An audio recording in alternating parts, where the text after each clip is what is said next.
देवी के पुत्र हैं, प्रकृति देवी के, और ये स्वयं स्वीकार करते हैं कि तू हमारी माँ है, हम आपके पुत्र हैं।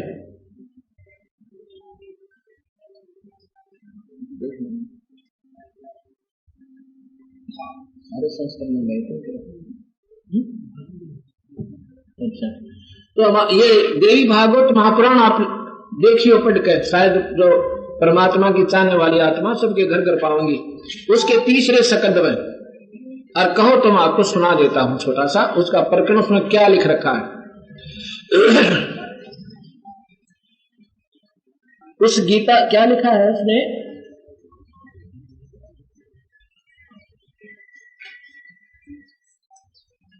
देवी भागवत का मैं आपको सुनाता हूं थोड़ा सा प्रकरण, क्योंकि ये 5 दिन हमने खुले मिल जाते हैं अपने परमात्मा की और शास्त्रों का बिल्कुल अच्छी तरह विवरण देने की है।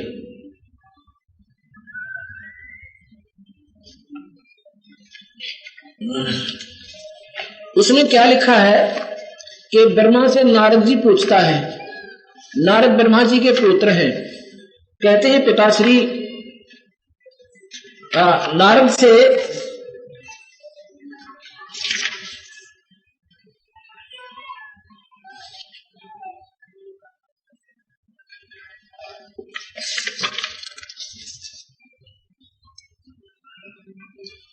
जन्मेजय ने, श्री देवी भागवत महापुराण है,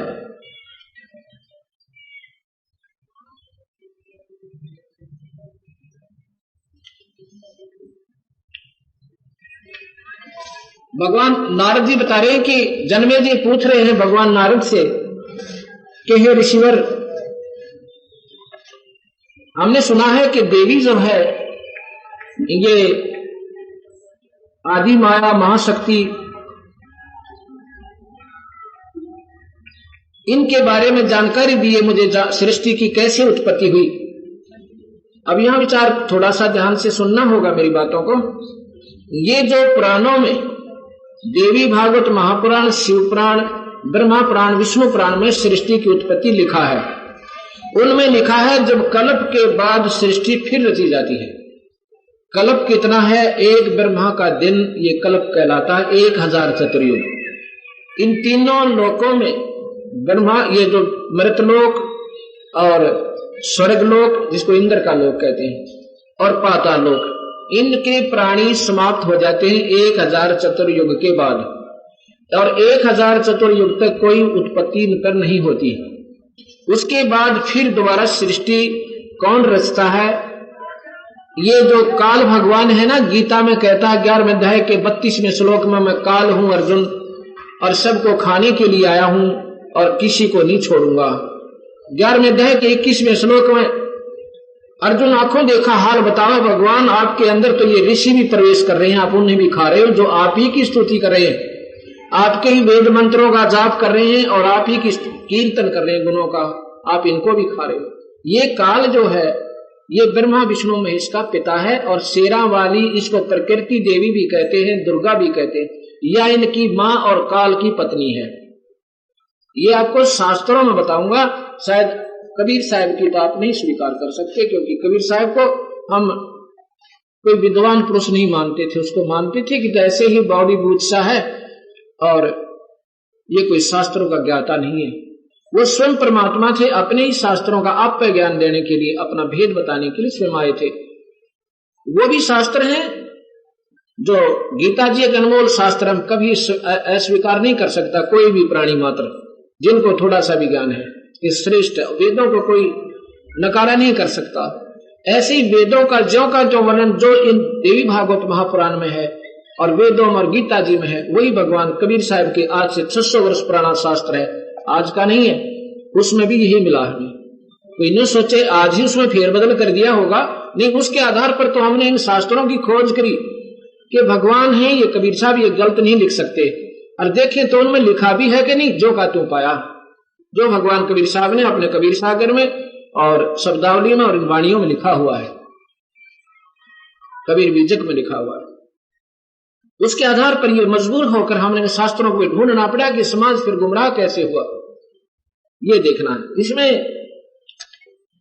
बताया कि जन्मेजय मैंने यही प्रश्न, नारद जी कहता, मैंने अपने पिता ब्रह्मा से किया था।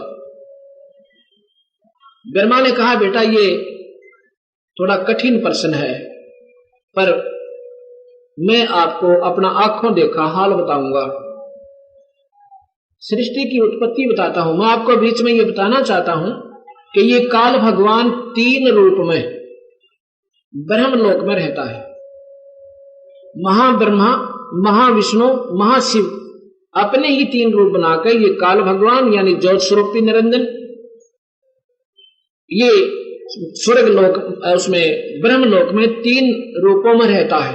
ब्रह्मलोक बहुत लंबा चौड़ा है, वहां पर ये ब्रह्मा विष्णु शिव के उपासक ना शिव जा सकते, वहां पर एक निर्गुण उपासक साधक जाते हैं, जिनकी व्यवस्था न्यारी है।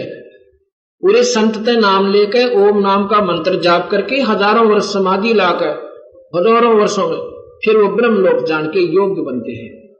वहां पर ब्रह्मलोक समझो एक बहुत बड़ा ऐश्वर्य का स्थान है। महाब्रह्म जो ब्रह्मलोक है उसको महास्वर्ग भी कहते हैं, उनको महाब्रह्मा भी कहते हैं। वहां रहने वाले उस 3 लोक में वही चतुर्भुज रूप में रहते हैं। तो यहां ही आपके सामने आवेगी देवी भागवत कथी क्लियर कर देगी आपके सामने कि कबीर साहब क्या बताना चाहते हैं।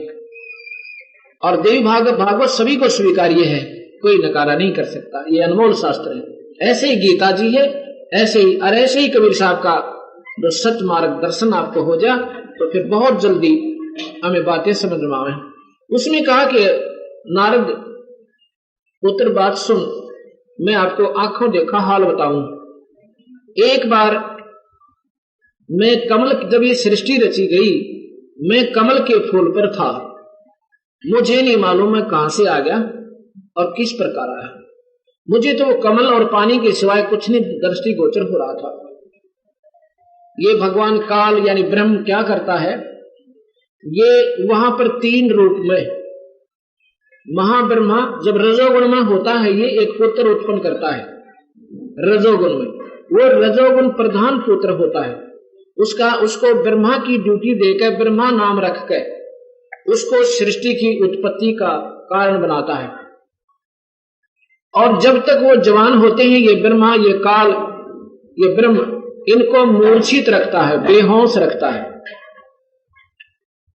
यहां पर इससे प्रमाणित है, आप ध्यान से सुनना इन बातों को, आप चक्कर में पड़ जाओगे। ये बातें हमने भाई शास्त्र तो हम पहले से अपने पास रखी हुई, पर ये हमारे सामने आई क्यों नहीं?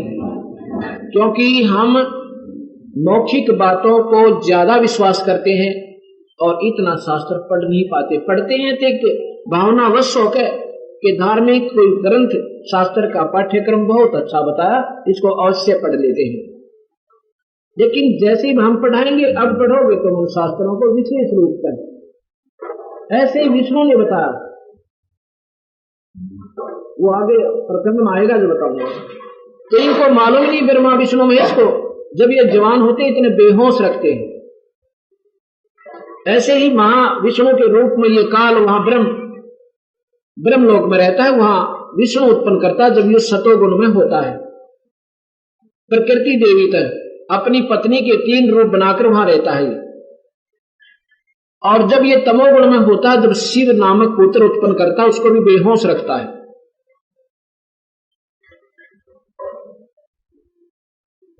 तो ब्रह्मा बता रहा है कि मैं कमल के फूल पर बैठा था और मुझे कमल और उस जल के सिवा कुछ दृष्टि गोचर नहीं हो रहा था। नारद, इतने में आकाशवाणी होती है कि सृष्टि करो ना तप करो। तो मैंने 10,000 वर्ष तक तप किया उसी कमल पर बैठकर, क्योंकि तप से क्या होता है, ये बैटरी चार्ज हो जाती है। इसमें वो काल भगवान, वो ब्रह्म परमात्मा अपनी सिद्धियां भर देता है। फिर कहा तप करो, तप की बात कहा सृष्टि करो। अब मेरे मन माया के सब जगह देखूं, पानी ही पानी है, सृष्टि रचूं कहां? इतना सोचकर कहते मैं उस कमल के डंठल के नीचे आया तो मैंने कहीं उसका और छोर नहीं मिला। वापस जाके मैं कमल के ऊपर फिर बैठ जाता हूं। फिर इतने में 2 राक्षस आते हैं, मधु और कैटब नाम के। उनको देखकर मैं भयभीत हो जाता हूं, एकदम डर के मारे, और उस कमल के फूल के डंठल के साथ साथ एकदम नीचे गिर जाता हूं। भय में नीचे जाता हूं तो एक शेष सैया पर, शेष नाग की, नाग जो है ना बहुत लंबा चौड़ा हो, और वो एक अपनी गेंदड़ी मेंदड़ी मार कर ऐसे चक्री सी अपनी पूछड़ की करके, और बहुत सुंदर स्टेज बन जाती है, जितनी या इतनी उससे भी लंबी, और पानी के ऊपर तैरती रहती है। वो इतना विनम्र होता है, गद्दे भी फेल सारे उसके आगे। वहां पर भगवान विष्णु कहते, मैंने देखा, ब्रह्मा बतावे, मैंने देखा कि एक चतुर्भुज व्यक्ति और उस शेष सैया पर सो रहा है, वो मूर्छित पड़ा है, क्योंकि ऐसे कालीन को बेहोश रखता है। फिर उसमें लिखा है कि कुछ देर के बाद उसमें से एक शक्ति निकली, आकाश में छागी, और वहां से आकाशवाणी करी। इतने में वो विष्णु होश में आ गया। देवी महापुराण के 3 सगंध ने घर जाकर पढ़ना एक बार, सोचो महाराज जी कबीर पंथी है, वो झूठी छूटी अपने मारता होगा गड़ंग, 1% भी नहीं पाओगे झूठा, आपको पढ़ कर देगा ना इनसे। इतने में वो होश में आ जाते हैं, और वो मधु कैटब भी वहां राक्षस मेरे पीछे पड़े पड़े वहां पहुंच जाते हैं। 5000 वर्ष तक भगवान विष्णु ने उन दोनों राक्षसों के साथ युद्ध किया, उससे मरे नहीं। माता ने, उस शक्ति ने अपना एक लड़की का रूप बनाया, उन दोनों को मोहित किया। वो लड़की की तरफ आकर्षित हुए तो पीछे से भगवान विष्णु ने उनकी गर्दन पकड़ के और गर्दन में अंगूठा देकर मारे, यानी गर्दन दबोचकर उनको फिर मारा। 5000 वर्ष तक भगवान विष्णु से वो 2 राक्षस मरे नहीं।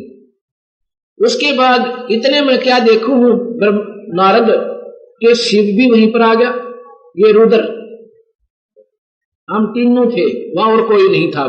मधु कैटब मर चुके थे। ऊपर एक लड़की के रूप में बहुत दूरी पर एक तेजो में शक्ति बोल रही थी, आकाशवाणी सुनी थी हमने। वो कहती है कि तुम तीनों सृष्टि रचो, ब्रह्मा का काम, तेरा नाम ब्रह्मा है, तेरा नाम ये जीव के शरीर बनाना है, और तेरा नाम विष्णु है, और तू जो है सृष्टि और पालन पोषण के कार्य तेरा होगा। तीसरे का नाम शिव रखा और कहा कि तेरा नाम जो है शिव है, और संहार तेरी ड्यूटी है, इन जीवों का मारना। हम तीनों कहते हैं हे माई, या कोई पृथ्वी तो उपलब्ध है नहीं, सृष्टि रचेंगे कैसे हम। इतने में माई कहती है कि ऊपर अब इतनी देर में एक विमान आ जाता है हमारे पास, हम उस विमान में, कहती है इस विमान में चढ़ जाओ, निर्भय होकर, डरियो मत। हमारे तरीके ब्रह्मा विष्णु महेश माई कहे तुम घबराओ ना, और इस विमान में बैठो। वो विमान मन की गति से इतनी स्पीड से चला कि ब्रह्मलोक में पहुंच गया। वहां पर क्या देखा कि वहां एक महाब्रह्मा देखा, ब्रह्मा देखा दूसरा, ऐसे चतुर्भुज चतुरानन। हमने ब्रह्मा से, मेरे से पूछने लगे ब्रह्मा विष्णु और शिव, कहने लगे ब्रह्मा ये दूसरा ब्रह्मा कौन है। तो मैंने कहा मुझे नहीं मालूम ये कौन है, ये देवी भागवत में लिखा नहीं होगा। उसके बाद हमारा वहां से फिर स्पीड से विमान चला। हम जहां पहुंचे वहां पर एक विष्णु और लक्ष्मी और उपलब्ध थी। एक विष्णु लक्ष्मी माता का वहां ऐश्वर्य के साधन हमने देखे, हमने जिंदगी में कभी देखे नहीं थे। नारद इतना उसके ऐश्वर्य के साधन उसके महल में थे, महालक्ष्मी के। विष्णु भगवान भी वहां आ जाते चतुर्भुज रूप में। हमने विष्णु से पूछा कि ये विष्णु दूसरा कौन है। विष्णु कहता मुझे मालूम नहीं। इतनी देर में वो विमान फिर चलता आगे, कहां पहुंचा, एक त्रिनेत्रधारी शिवजी और मिला कैलाश पर्वत पर। स्वर्गलोक में भी उसकी ऐसे ही उसी की नकल यहां निचले लोकों में इन तीनों ब्रह्मा विष्णु महेश के लिए काल ने बना रखी है, इस ब्रह्म ने बना रखी है। जब वहां पहुंची तो हमने शिव से पूछा कि ये त्रिनेत्रधारी ये और शिव कौन है। वो कहता मुझे भी मालूम नहीं ये कौन है। उसके बाद वो विमान फिर चलता है। जहां पर ये विमान नारद हमारा रुका, वहां क्या देखते हैं कि एक माई बैठी है, इतनी सुंदर कि उसके हर शरीर में जैसे बिजलियां